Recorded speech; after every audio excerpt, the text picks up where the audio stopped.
Bom, um momento tranquilo, um momento importante para o Brasil de definição do voto. Teresina, tudo sossegado. Elivaldo Barbosa, boa tarde para você, se juntando a nós aqui, Elivaldo Barbosa. Foi um momento em que o teresinense, de maneira ordeira, manifestou sua opinião nas urnas, Elivaldo. Boa tarde, Joelson. Boa tarde a você que nos acompanha. Exatamente.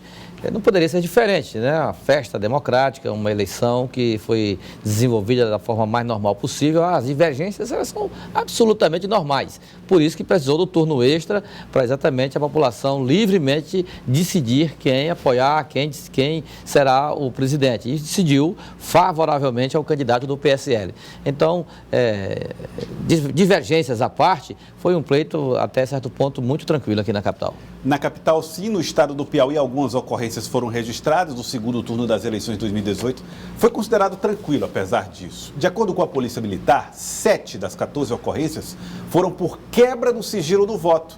As pessoas às vezes nem sabem, mas elas não podem registrar que voto deram à urna. O repórter Tiago Melo traz as informações. No âmbito da segurança pública, a avaliação é que o segundo turno da eleição no Piauí foi dos mais tranquilos. Oficialmente foram registradas 14 ocorrências pelas polícias militar e civil. Metade delas, 7, por quebra do sigilo do voto. O voto ele é secreto, você não pode fazer a divulgação dele por imagem ou vídeo. E as pessoas se utilizando do celular ou de algum outro meio, estavam fazendo essa captura dessa imagem na hora da votação. Então, isso aí, como é um crime eleitoral, essas pessoas foram conduzidas até a Polícia Federal e foi feito todo o procedimento com relação ao crime. O Centro Integrado de Comando e Controle, montado pela Secretaria de Segurança Pública, contabilizou ainda 2 conduções por desobediência à lei seca nos municípios de São Miguel do Tapuio e São Julião. Uma prisão em flagrante de um eleitor que votou portando arma de fogo. A PM registrou também um caso de propaganda irregular na unidade escolar Ceci Oliveira, zona norte da capital. O policial militar nosso que estava de serviço lá no local notou que tinham sido colocados alguns cartazes no local de votação desse colégio. Foi comunicado ao juiz da área e foi retirado esse material e incinerado lá no local mesmo. 3 pessoas vão responder por crime de abandono ao serviço eleitoral. Em Capitão de Campos, uma chefe de seção alegou que estava se sentindo mal e deixou o local onde estava trabalhando sem comunicar ao juiz. Já em Boqueirão do Piauí, também na região norte do estado, 2 chefes de seção enviaram mesários para prestar contas com o cartório eleitoral ao final da votação. Eles que teriam que fazer isso e agora vão responder criminalmente. Em Massapê do Piauí, um eleitor foi preso por danificar uma urna eletrônica. Um eleitor, ao votar, ele colocou cola na tecla número 7 e na tecla em branco, ou seja, impossibilitando assim que o eleitor seguinte conseguisse votar. E o eleitor será processado, é um crime, aí sim, é um crime grave, um crime contra uma destruição à urna eletrônica, ao equipamento eletrônico da Justiça Eleitoral. Por meio de nota, a Polícia Federal informou que registrou de sexta a domingo 6 ocorrências, todas por quebra do sigilo do voto.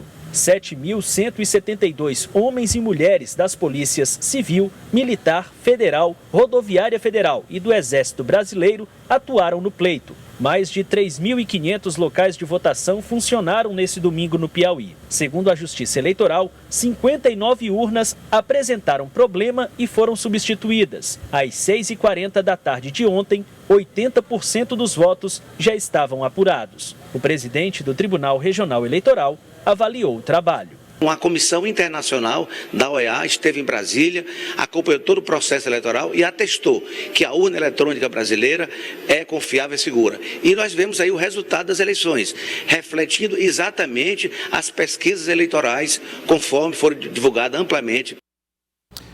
Bom, e o resultado das urnas até deixou para trás aquela discussão que nós havíamos observado ao longo de todo o pleito, Fenelon Rocha, da possibilidade, o fake news que apavorou muita gente em torno das fraudes nas urnas eletrônicas. As pesquisas confirmaram o resultado das urnas e as expectativas foram mantidas aí. Né? A gente teve muito alarde ao longo dessa campanha, né? Muito fake news que apareceu, sim, mas muito fake news também que não teve efeito nenhum.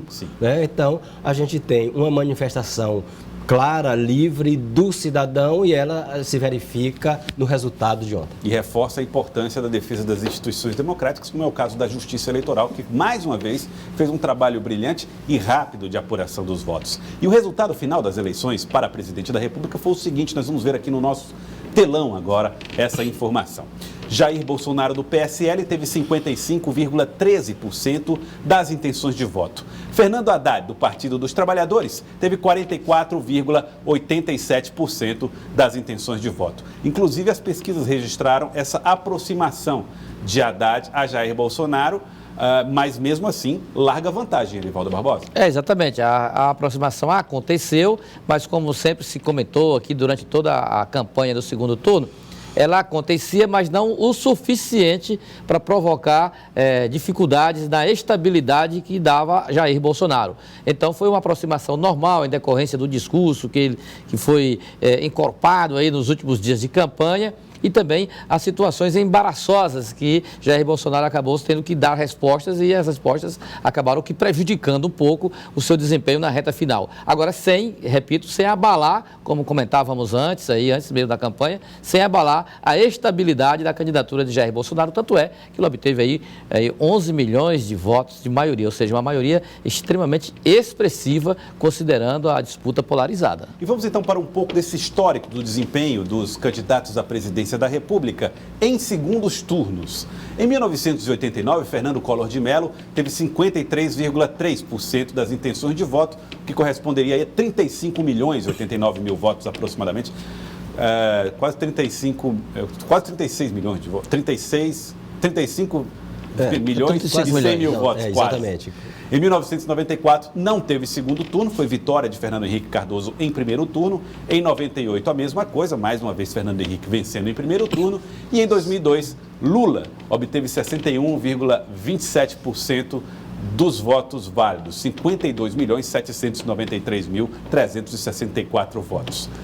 Em 2006, o ex-presidente Lula conseguiu 58.295 votos, 95 mil votos, que corresponde a 60,83%. Em 2010, Dilma Rousseff conseguiu 55.752.529 votos, o que corresponde a 56,05%. Em 2014, Dilma Rousseff obteve 51,64%, 54 milhões de votos, e Jair Bolsonaro, aí com o desempenho deste ano, 55% dos votos, 57.790.000 votos, Fenelon Rocha. Dentro desse histórico, Jair Bolsonaro, como é que você avalia a performance do candidato eleito? Bom, primeiro que a gente tem que lembrar que o Jair Bolsonaro surgiu nessa campanha e até julho tinha muita gente que dizia não, ele não aguenta um debate, não, ele não aguenta 15 dias de campanha. Aguentou os primeiros debates, aguentou não ir a debate, que gera desgaste, e conseguiu um percentual que é muito expressivo.